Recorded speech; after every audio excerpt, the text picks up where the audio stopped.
Hello beavers, welcome to filmi craft. நான் உங்கள் அருண். இந்த எபிசோடில் நம்ம பார்க்க போகிற படம் 2009 ஒரு ஆக்ஷன் த்ரில்லர் படமாக வெளியான வெஞ்சன்ஸ். இப்போ இந்த படத்துடைய கதை என்ன அப்படிங்கிறத லைட்டாக இங்கே நம்ம பார்த்துடலாம். படத்துடைய கதைக்கிழமை மெக்காவில் ஆரம்பிக்குது. அங்கே படத்துடைய ஆரம்பத்தில் ஒரு அழகான குடும்பம் ஒன்று நமக்கு காமிக்கப்படுது. ஒரு ஹஸ்பண்டு, ஒய்ஃபு, அவங்களுக்கு 2 பிள்ளைங்க. இந்த ஒய்ஃபுடைய பேர் ஐரின் காஸ்டில்லோ. இப்போ இவங்க 3 பேரும் நல்லா ஜாலியாக ஒரு நாள் வீட்டில் அப்படி பொழுதை கழிச்சிக்கிட்டு இருக்க அந்த தருணத்தில் திடீர்னு இவங்களே எதிர்பார்க்காம மர்ம நபர்கள் 3 பேர் அப்படி கன்ஸோட உள்ளே இறங்குறாங்க. அந்த வீட்டுக்குள்ளே இறங்கினவங்க நேரம் முதல்ல ஹஸ்பண்டை தான் போட்டு தள்ளுறாங்க. இந்த ஐரின் காஸ்டில்லோ இருக்காங்க இல்லையா, இவங்க அந்த 2 பிள்ளைங்களையும், சின்ன பிள்ளைங்களையும் தூக்கிட்டு மாடிக்கு ஓடிடுறாங்க. அவங்க வீட்டுக்குள்ளே இருக்காங்களா இல்லையா அப்படிங்கிறது வந்தவங்களுக்கு தெரியாது. இவங்க மாடிக்கு போனவங்க ஒரு ரூமுக்குள்ளே பிள்ளைங்களை இவங்களை ஒளிஞ்சிக்கிட்டு அங்கே ஒரு கபோர்டில் இருக்கக்கூடிய ஒரு கன் எடுத்து அதை லோட் பண்ணி அவங்க அந்த கதவை திறக்கட்டும் சுற்றலாம் அப்படின்னு வெயிட் பண்ணிக்கிட்டு இருக்காங்க. இப்போ இவங்க கதவை திறக்கும் போது திருப்பி அங்கேயே ஒரு ஷூட் அவுட் ஒன்று நடக்குது. இதில் இவங்க துப்பாக்கியிலேருந்து வெளியே போன ஒரு தோட்டா அந்த வந்த 3 பேர்த்தில் ஒருத்தனுடைய காதை பதம் பார்த்துருது. ஆனால் அவங்க சுட்டதில் இவங்க அங்கேயே சுருண்டு விழுந்துடுறாங்க. இந்த மொத்த குடும்பத்தையும் அங்கேயே போட்டு தள்ளிட்டு அவங்க போயிடுறாங்க. அவங்க எல்லாரும் காசுக்காக கொலை பண்ணக்கூடிய 3 நபர்கள் தான். அவங்களும் கொலையை பண்ணிட்டு போயிடுறாங்க வாங்கின காசுக்கு வஞ்சனம் இல்லாமல். இப்போ எல்லாரும் இறந்து போயிட்டாங்க அப்படின்னு நினச்சா இதில் அந்த ஐரின் காஸ்டில்லோ இருக்காங்க இல்லையா, இவங்க மட்டும் குத்துயிரும் கொலையுருமாக இருக்கிறாங்க. இப்போ ஹாஸ்பிட்டலில் போய் சேர்க்கப்படுறாங்க. இன்ஃபர்மேஷன் இவங்களுடைய அப்பாவுக்கு கொடுக்கப்படுது. அவருடைய பேர் ஃப்ரான்சிஸ் காஸ்டில்லோ. அவர் தான் படத்துடைய கதாநாயகன். இப்போ அவர் நேராக மகளை பார்க்குறதுக்கு வர்றாரு. வந்தால் இவங்களால் அந்த விரலை லைட்டாக அப்படி அசைக்க முடியுது. இவங்க கண் மட்டும்தான் அசைக்க முடியுது. மற்றபடி உடம்புல எந்த ஒரு அசைவுமே இல்லை. அந்த ஸ்டேஜில் பயங்கர ஹெவிலி இன்ஜர்டுவங்க. இப்போ ஹாஸ்பிட்டல் அட்மிட் பண்ணப்பட்டிருக்காங்க. நேராக வந்து பார்த்துட்டு என்ன நடந்தது, அந்த உள்ளே வந்த 3 பேர் யாருன்னு தெரியுமா அப்படிங்கிற மாதிரி நம்ம கதாநாயகன் கேட்குறாப்புல மகக்கிட்ட. அவங்க சொல்கிறதுக்கு தான் அவங்களால அந்த நிலைமையில இல்லையே. அவங்க அப்படி இப்படின்னு ஜாடமாடியாக கடைசியாக ஒரு 3 பேர் வந்தாங்க. இதில் ஒருத்தனை நான் காதலை சுட்டுட்டேன் அப்படிங்கிற விஷயத்தை மட்டும் அவங்க கன்வே பண்ணுறாங்க. இப்போ மேட்ரு என்ன அப்படின்னா, சரி ஓகே நீ ரெஸ்ட் எடு, நான் பார்த்துக்கிறேன் அப்படின்னு சொல்லிட்டு நம்ம கதாநாயகன் இங்கேருந்து கிளம்புறாப்புல. நம்ம கதாநாயகன் இவ்வளோ வாஞ்சியாக வந்து மகக்கிட்ட எல்லாத்தையும் நான் பார்த்துக்கிறேன் அப்படின்னு சொல்லிட்டு போனாரே, எந்த தைரியத்தில் அப்படின்னு நினைக்கிறீங்க? நம்மளே ஒரு காலத்தில் அசாசினாக இருந்த ஒரு நபர் தான். நீ காசை கொடு, எவனை போட்டு தரணும், நான் போட்டு தள்ளுறேன் அப்படிங்கிற அளவுக்கு கெத்தாக சுற்றின சிங்கம் தான் அது. இப்போ வயசாகி போச்சு அவருக்கு. அதனால் ஒரு காலத்தில் அசசினாக இருந்துட்டு அதுக்கப்புறம் ஒரு செஃப்பாக மாறி பாரிஸில் ஒரு ரெஸ்டாரண்ட்டு அப்படி இப்படின்னு வச்சு இப்போ செட்டில் ஆகிட்டாப்புல. பாரிஸ்லேயே இவருக்கு தனியாக வீடும் இருக்குது. இப்படி இருக்கக்கூடிய ஒரு தருணத்தில் இவர் மகளை பார்த்துட்டு நேராக போய் ஒரு ஹோட்டலில் தங்குறாப்புல. அந்த ஹோட்டலில் ஒரு கள்ள தொடர்பு சம்பந்தமாக ஒரு பொண்ணு, ஒரு ஆள், 2 பேர்த்தையும் இன்னொரு 3 பேர், அவங்களும் காசுக்காக எதை வேணாலும் பண்ணக்கூடிய பெயிட் கில்லர்ஸ் தான். அவங்க 3 பேரும் சேர்ந்து ஒரு ஹோட்டல் ரூமுக்குள்ளேயே இந்த 2 பேருடைய அந்த கள்ள தொடர்பு கதையை அங்கேயே முடிக்கிறாங்க. 2 பேர்த்தையும் சுட்டு பிணமாக வீழ்த்துறாங்க. அவங்க ரூமை விட்டு வெளியே வர்றாங்க. கரெக்டாக நம்ம கதாநாயகன் கிராஸ் பண்ணி நடந்து போகிறாரு. அவங்க இந்த 3 பேர்த்தை பார்க்க, நம்ம கதாநாயகன் அவங்கள பார்க்க ஒன்றும் தெரியாத மாதிரி, இவர் எதையுமே கேட்காத மாதிரி இவர் மட்டுக்கு அமைதியாக ரூமுக்கு போயிடுறாரு.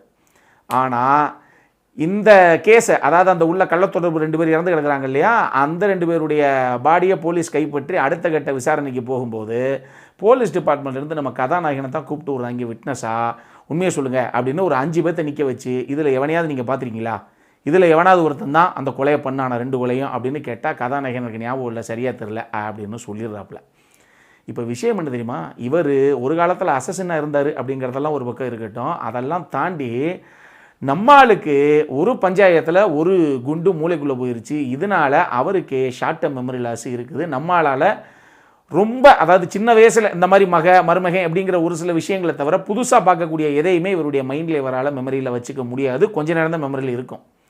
இப்படி இருக்கக்கூடிய ஒரு தருணத்தில் நம்மால் எப்படி இருந்தாலும் இந்த கள்ளத்தொடர்பு 2 பேர்த்த போட்டு தந்தாங்க இல்லையா, அந்த கும்பல்கிட்டையே அவங்களும் காசுக்கு தானே பண்ணுறாங்க.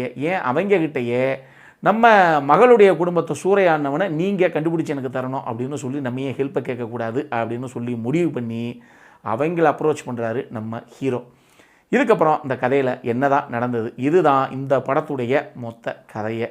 இந்த படத்தை பொறுத்தளவுக்கு ஜானி டோ அப்படிங்கிற ஒரு நபர் இயக்குன ஒரு படம் இது. அவர் ஹாங்காங்கில் ரொம்ப ஃபேமஸான ஒரு டைரக்டரு.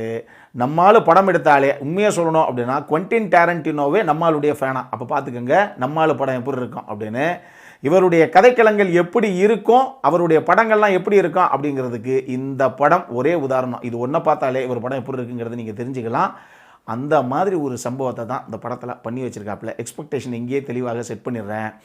இந்த படம் ஆக்சுவலி ஒரு டெட் ஸ்லோ ட்ராமா தாங்க. இது ஒரு க்ரைம் ட்ராமா தான், ஒரு ஆக்ஷன் க்ரைம் ட்ராமா அப்படி சொல்லலாம். ஒரு டெட் ஸ்லோ ட்ராமா தான். ஆனால் இந்த கதையில் நம்மளை கடைசி வரைக்கும் கண்ணை ஒரு சீன் அங்கேருந்து அந்த ஸ்க்ரீனை விட்டு வெளியே எடுக்க முடியல. அந்த அளவுக்கு கட்டி போட்ட மாதிரி பார்க்க வைக்கிறாங்க. என்னவோ அடுத்து நடக்க போகுது, அடுத்து ஒரு பரபரப்பு இருக்குங்கிற ரேஞ்சிலே கடைசி வரைக்கும் கொண்டு போய் இந்த படத்தை முடிச்சிருக்காங்க. அதுதான் இந்த கதை சொல்லப்பட்ட விதம், அந்த திரைக்கதை எழுதப்பட்ட விதத்துடைய வெற்றி அப்படின்னு நான் சொல்லுவேன். அட்டகாசமாக ஒரு படத்தை கொடுத்துருக்காங்க. எனக்கு ரொம்ப ரொம்ப பிடிச்சிருந்தது. காரணம், முதல்ல ஒரு கதாபாத்திரங்களுக்கும் அவங்க அந்த கதாபாத்திரங்களை எழுதின விதம் அப்படிங்கிறத ஒரு விஷயம் இருக்கட்டும். ஒரு கதாபாத்திரத்து மேலே நம்பகத்தன்மை இருக்கணும். இந்த படத்தில் ஒரு காட்சி ஒன்று வரும். நான் அதிகமாக ஸ்பாய்லர் கொடுக்க விரும்பல, பட் இருந்தாலும் ஒரு காட்சி ஒன்று வரும். ஒரு கும்பல் இன்னொரு கும்பலை போட்டு தள்ளுறதுக்கு போகும். எப்படி காசுக்காக கொலை பண்ணக்கூடிய ஒரு கும்பல் காசுக்காக கொலை பண்ணக்கூடிய இன்னொரு கும்பலை தேடி போகும் போட்டு தள்ளுறதுக்கு. ஆனால் சிக்கிட்டாங்கடா இவங்களை போட்டுடலாம் அப்படிங்கிற டைமில் அவங்க மட்டும் இருக்க மாட்டாங்க. அவங்களுடைய மனைவிமார்கள், குழந்தைகள் எல்லாரும் அவங்க கூட இருப்பாங்க. இப்போ அந்த 3 பேரும் பொறுமையாகவே உட்காந்துருப்பாங்க. என்னங்க நமக்கிட்ட உட்காந்துருக்கோம், வெயிட் பண்ணுங்கள். ஏன்னா எதுலேயுமே ஒரு ப்ரொஃபஷனல் எத்திக்ஸ் வேணும் இல்லையா? ஏங்க அவங்க குடும்பத்தோடு இருக்காங்க இல்லையா, முதல்ல எல்லாம் முடியட்டும் அப்படிம்பாங்க. அந்த சீன் பாருங்கள். நான் அதிகமாக இதை சொல்ல விரும்பல. இன்னும் செம சுவாரஸ்யமான ஒரு சீன் இந்த படத்திலே எனக்கு ரொம்ப ரொம்ப பிடிச்ச ஒரு சீன் அது. அப்படி ஒரு சீனை, அதாவது நீ திருடலாம், கொலை பண்ணலாம், கொள்ளையடிக்கலாம், என்னவோ பண்ணலாம். ஆனால் நீ பண்ணுற ப்ரொஃபஷனுக்குன்னு ஒரு எத்திக்ஸ் ஒன்று இருக்கு இல்லையா, அதை நீ ஃபாலோ பண்ணணும். இந்த படத்தில் அந்த விஷயத்தை அவ்வளோ அழகாக கன்வே பண்ணியிருப்பாங்க, சூப்பராக போர்ட்ரே பண்ணியிருப்பாங்க. அந்த சீனை, அந்த சம்பவம் நீங்கள் பாருங்கள். இந்த மாதிரி உண்மையை சொல்லணும்னா இந்த படத்தில் எக்கச்சக்கமான காட்சிகள் இருக்குது. ஒரு காட்சியை எப்படி நீங்கள் எடுக்கணும் அப்படிங்கிறத நம்ம புரிஞ்சுக்கிறதுக்கே டெக்னிக்கலி செம சவுண்டான ஒரு படம் இது. இந்த படத்தில் இன்னொரு பெரிய ஹைலைட் என்னென்னா, நல்லா பார்த்துக்கோங்க, எந்த ஆக்ஷன் த்ரில்லர் படம் வேணாலும் பாருங்கள், டடன்னு வாசித்து தள்ளியிருப்பாங்க மியூசிக்கை.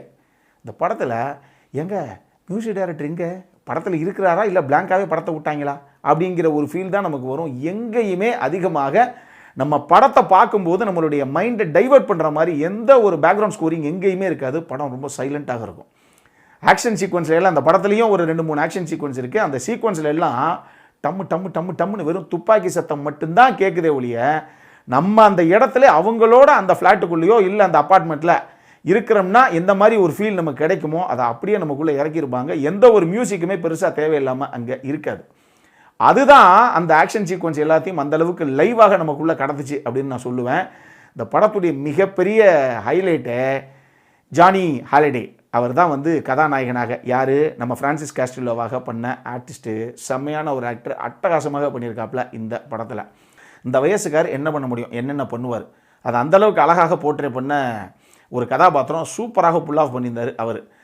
அவர் போகவே ஆந்தனி வாங் ஆகட்டும், லாம் சூவத் ஆகட்டும், கார்டன் லாம் ஆகட்டும், 3 கதாபாத்திரங்கள். இந்த 3 கதாபாத்திரங்களும் நல்லா தெரிஞ்சுக்கங்க. ஒரு படத்தில் ஒரு கெட்டவங்க, ஒரு பெய்டு கில்லர் அப்படின்னா நமக்கு என்ன தோணும், நீ காசுக்காக கொலை பண்ணுற ஆள் தானே ரைட்டா. அவங்க மேலே நமக்கு எந்த காரணத்தை கொண்டும் ஒரு பெரிய இம்ப்ரெஷனோ ஒரு பெரிய ஒரு ஃபீலிங்கோ அவங்க மேலே இருக்கவே இருக்காது. எந்த படம் வேணால் எடுத்துக்கோங்க. இந்த படத்தில் பாருங்கள், இந்த 3 பேருடைய கதாபாத்திரம் அதான் சொல்கிறது, ப்ரொஃபஷனல் எத்திக்ஸுங்க, அதாங்க மேட்ரு, பாவம் நல்லவங்க அப்படிங்கிற ஒரு ஃபீல் வரும். இந்த 3 பேருக்கு என்னென்ன சம்பவங்கள் நடக்குது அப்படிங்கிற விஷயங்கள்லாம் நம்ம படமாக பார்த்து கடந்து வரும்போது அட்டகாசமான கதாபாத்திரங்கள், 3மே செம்மையாக எழுதப்பட்ட கதாபாத்திரங்கள். இந்த 3 பேரை நம்ம ஹீரோவோட சேர்ந்து செம்மையாக புல் ஆஃப் பண்ணியிருந்தாங்க அப்படின்னு தான் சொல்லுவேன். இந்த படத்தில் சினிமோட்டோகிராஃபி, எடிட்டிங்கு, படத்துடைய சவுண்ட் டிசைனிங் ரொம்ப முக்கியமான ஆஸ்பெக்ட்ஸு அப்படின்னு நான் சொல்லுவேன். செம்மையாக பண்ணியிருந்தாங்க. அந்த ஒரு சில ஆக்ஷன் கொரியோகிராஃபியுமே நீட்டாகத்தான் ஒர்க் அவுட் ஆகிருந்தது இந்த கதையில். எனக்கு பர்சனலாக ஒரே ஒரு விஷயத்தை இன்னும் கொஞ்சம் இவ்வளவு சூப்பராக கொடுத்த ஒரு படத்தை ஒரே ஒரு விஷயத்தை கொஞ்சம் நல்லா பண்ணியிருக்கலாமோன்னு தோணுச்சு. அது எதுக்கு அப்படின்னா, நம்ம ஹீரோவுடைய மகள் முதல்ல சூறையாடப்படுற அந்த ஒரு காட்சி இருக்கு இல்லையா, உண்மையாக எதுக்காக அவ்வளோ பெரிய சம்பவத்தை அந்த பெய்ட் கில்லர்ஸ் பண்ணாங்க அப்படிங்கிறத இன்னும் தெளிவாக கன்வின்சிங்காக அதை சொல்லியிருக்கலாம். டபக்குன்னு ஒரு வார்த்தையில் சொன்னது என்னங்க அவ்வளோ பெரிய இம்பாக்டாக இல்லைங்க, அதை இன்னும் கரெக்டாக பெட்டராக கன்வே பண்ணியிருக்கலாங்கிற மாதிரி ஒரு விஷயம்தான் எனக்கு தோணுச்சு. இது உங்களுக்கும் தோணலாம். மற்றபடி எனக்கு ரொம்ப ரொம்ப பிடிச்ச ஒரு படம் இது. அடல் கானடை பொறுத்தளவுக்கு ஃபேமிலிக்கும் இந்த படத்துக்கும் சம்மந்தமே கிடையாது. ஆத்தாடி வேறு லெவலுக்கு எடுத்திருக்காங்க, வாய்ப்பே கிடையாது. ரேஷன் கார்டு இல்லை, அவ்வளோதான், எதுலேயுமே சேர்க்க மாட்டாங்க இவங்க பேரை. ஸோ இது ஃபேமிலியோடு பார்க்குறதுக்கு லாயக்கே இல்லாத ஒரு படம், தெளிவாக சொல்லிட்டேன். இந்த படம் நம்மளை பொறுத்தளவுக்கு டெஃபினெட்லி ஒரு ஹைலி ரெக்கமெண்டட் படம். ஸ்லோ ட்ராமாவாக இருந்தாலும் பரவாயில்ல, நல்ல படம்னா சொல்லுங்கள் அப்படின்னா என்ன நம்பி நீங்கள் பாருங்கள். முதல்ல பாருங்கள், you will thank me later, அப்படி தான் நான் சொல்லுவேன். அந்த மாதிரி ஒரு சம்பவம் தான் இந்த படம். நம்ம சைடில் இருந்து ஒரு ஹைலி ரெக்கமெண்டட் படம். அவ்வளோதான், சிம்பிள். இதே மாதிரி இன்னொரு வீடியோவோட அடுத்த முறை உங்களை சந்திக்கிற வரைக்கும் இட்ஸ் அருண் சைனிங் ஆஃப்.